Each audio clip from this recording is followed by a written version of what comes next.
बारिश। जब बारिश आती है तो अपने साथ कई राज लेके आती है। ऐसा ही एक राज छुपा था बिलासपुर गांव में, जहाँ पे बारिश में लोग बहुत ज़्यादा डरते थे। महेश बहुत तेज़ी में अपने घर की तरफ जा रहा था। महेश बिलासपुर गांव में नया नया आया था, उसे वहाँ का कुछ नहीं पता था। महेश जब वापस घर जा रहा था तो उसे कुछ आवाज़ें सुनाई देती हैं। महेश सोचता है कि बारिश की वजह से आवाज़ आ रही है। बारिश में कितनी आवाज़ें आती हैं और अब बारिश भी तेज़ हो गई है। मुझे नहीं लगता मैं ऐसे घर जा पाऊँगा। मैं किसी पेड़ के नीचे बैठ जाता हूँ।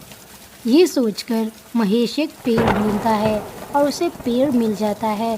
महेश वहाँ पर जाकर बैठने की सोचता है। महेश आराम से उस पेड़ के नीचे बैठ जाता है। महेश सोचता है कि कब बारिश रुके और कब वो अपने घर जाए। कि तभी महेश देखता है कि वहाँ पर एक बूढ़ा आदमी आ रहा है। महेश सोचता है कि इतनी बारिश में ये यहाँ क्यों है। अरे बेटा, लगता है इस गांव में नए हो, अभी इस बारिश में यहाँ आए हो, नहीं तो तुम यहाँ कभी नहीं आते। क्यों काका, क्या बारिश में इस गांव में आना मना है? क्या मैं इस गांव में बारिश में नहीं आ सकता? ऐसा क्या है इस बारिश में? लगता है कि तुम्हें कुछ नहीं पता है इस बारिश के बारे में।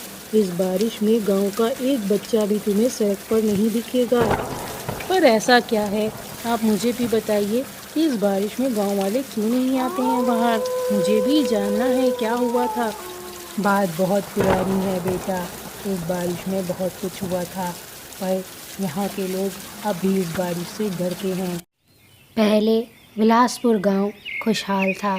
यहाँ सिर्फ हरियाली ही हरियाली थी। इसी गांव में एक पति पत्नी रहते थे। पत्नी का नाम चंदा और पति का नाम रमेश था। वो दोनों बहुत खुशी खुशी रहते थे। चंदा बहुत खूबसूरत थी, इसलिए रमेश चंदा को हमेशा घूंघट में रखता था, क्योंकि वो जानता था कि गांव के लोगों की बुरी नज़र चंदा पर है। रमेश की एक चाय की दुकान थी। वो दिन भर वहाँ रहता तो ज़रूर था, पर उसका ध्यान हमेशा अपनी पत्नी में ही लगा रहता था। रमेश जब दुकान पर होता था तो हर कोई चंदा से मिलने घर आता था, पर चंदा किसी को मुंह नहीं लगाती थी। उसी में था एक मनप्रीत। मनप्रीत बहुत ही बुरी नज़र का आदमी था। उसकी नज़र हमेशा रमेश की पत्नी चंदा पर रहती थी। चंदा मनप्रीत को बहुत नापसंद करती थी। आप यहाँ क्यों आए हैं? अभी रमेश जी घर पर नहीं हैं। जब वो आ जाए तब आइए, अभी जाइए यहाँ से।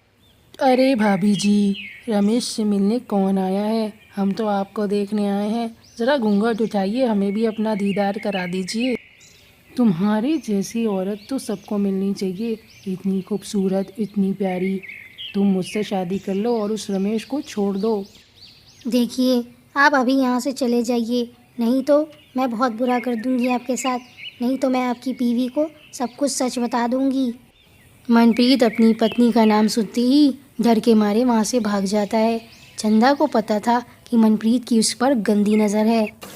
एक दिन बहुत ही भयानक तूफान आया था। पूरे गांव में सभी लोग अपने अपने घरों में थे। वहीं रमेश की माता पिता की चिट्ठी आई थी। उनकी तबीयत बहुत ख़राब है। चंदा, मुझे आज ही गांव जाना पड़ेगा। माता और पिताजी दोनों की तबीयत बहुत ख़राब हो गई है। तुम यहीं आराम से घर पे रहो। लेकिन रमेश जी, मैं यहाँ अकेले कैसे रहूँगी? आपको तो पता है गांव वालों की कैसी बुरी नज़र है मुझ पे। आप मुझे भी साथ ले चलिए ना। तुम चिंता मत करो चंदा, मैं सुबह तक आ जाऊंगा। बस तुम दरवाजे बंद रखना, कोई भी आए बिल्कुल भी दरवाजे खोलना मत तुम। ये कहकर रमेश वहाँ से चला जाता है। पर चंदा का मन बहुत उदास था, क्योंकि वो अकेले घर में नहीं रहना चाहती थी। उसको डर लग रहा था। अरे रमेश भाई, आगे रास्ता बहुत ख़राब है। तुमने मुझे भी इस जान आफत में डाल दी और अपनी भी। ये बारिश में तुम्हें ज़रूरत क्या थी जाने की? कुछ देर बाद चंदा सो गई थी। उसे नींद आ रही थी, पर डर के मारे उसकी आँख बार बार खुल रही थी। बारिश रुक ही नहीं रही थी। कुछ देर के बाद दरवाजे पे दस्तक होती। चंदा गहरी नींद में सो रही होती है, पर उसकी आँख खुल जाती है और वो उठकर खड़ी हो जाती है। इतनी रात में कौन ही आया होगा? लगता है रमेश जी बारिश की वजह से वापस आ गए। मैं जाकर अभी दरवाज़ा खोल देती हूँ। चंदा बहुत खुशी खुशी दरवाज़ा खोलने जाती है, पर वो रमेश की बात भूल गई थी। रमेश ने कहा था कि किसी के भी आने पर दरवाज़ा मत खोलना। जब चंदा देखती है तो बाहर मनप्रीत खड़ा होता है। चंदा उसे देखकर बुरी तरह से डर जाती है और दरवाज़ा बंद करना चाहती है। ओ चंदा रानी, आज तो मैं तुम्हें नहीं छोड़ूंगा। अब तो रमेश भी घर पे नहीं है, वो तो गांव चला गया ना। उस बारिश की रात में चंदा के साथ वो हुआ जो नहीं होना चाहिए था। मनप्रीत ने चंदा के साथ ज़बरदस्ती की। चंदा बहुत रोई, बहुत रोकने की कोशिश की। कुछ देर के बाद मनप्रीत चुपचाप से वहाँ से निकल गया। मनप्रीत को कोई फ़र्क नहीं पड़ रहा था उसने चंदा के साथ क्या किया है। चंदा को ये सदमा बर्दाश्त नहीं हुआ। चंदा ने नदी में कूदकर जान दे दी। आज भी उस नदी की तरफ से कोई नहीं आता, वहाँ पे कोई भी नहीं जाता। सुबह हो जाती है, सारा माहौल शांत हो जाता है। बारिश भी अब रुक गई थी। जब रमेश घर आता है तो वो देखता है कि उसकी पत्नी घर पे नहीं।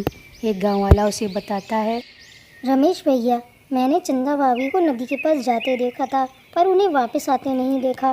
पता नहीं वो कहाँ चली गई, इसलिए वो नहीं मिल रही हैं। वो कल रात से ही गायब है, वो घर पे भी नहीं थी। पता नहीं भाई, मेरी चंदा कहाँ चली गई। मैंने उससे कहा था कि घर पे ही रहना, पता नहीं वो कहाँ चली गई। रमेश ने चंदा को बहुत ढूंढा पर चंदा कहीं नहीं मिली। कुछ दिन के बाद मनप्रीत की भी लाश ऐसी हालत में मिली कि वो इसको पहचान नहीं रहा था। बस कपड़ों से ही पता चला कि वो मनप्रीत है। गांव वालों को कुछ समझ नहीं आ रहा था कि ये सब क्या हो रहा है और मनप्रीत को किसने मारा है, पर मनप्रीत को उसके करने की सज़ा अब मिल चुकी थी। कहते हैं आज भी उस नदी के पास चंदा को देखा जाता है और वो उस नदी के पास जो भी मर्द निकलता है वो उसे मार देती है, क्योंकि चंदा को अब मर्दों से नफरत हो गई थी। रमेश अपनी पत्नी का सदमा बर्दाश्त नहीं कर पाया। कुछ दिन बाद रमेश ने भी उस नदी में कूदकर अपनी जान दे दी थी।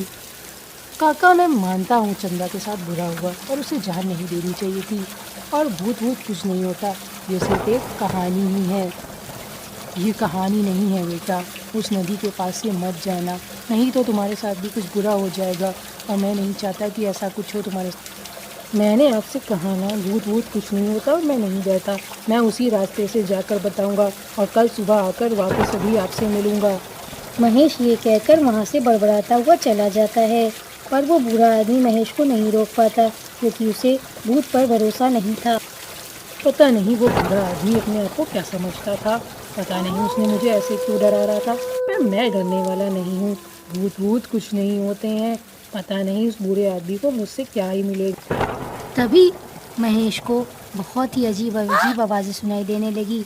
महेश वहीं पर जमकर खड़ा हो गया, पर महेश के सामने चंदा आ गई। मना किया था ना कि इस रास्ते से मत आना। महेश को बुरे आदमी की बातें याद आ गई। अब चंदा ने बहुत भयानक रूप ले लिया। महेश ये देखकर बर्फ़ की तरह जम गया और उससे कुछ भी बोला नहीं गया। कुछ देर में महेश की मौत हो गई। मैं किसी भी मर्द को अब जिंदा नहीं छोड़ूंगी।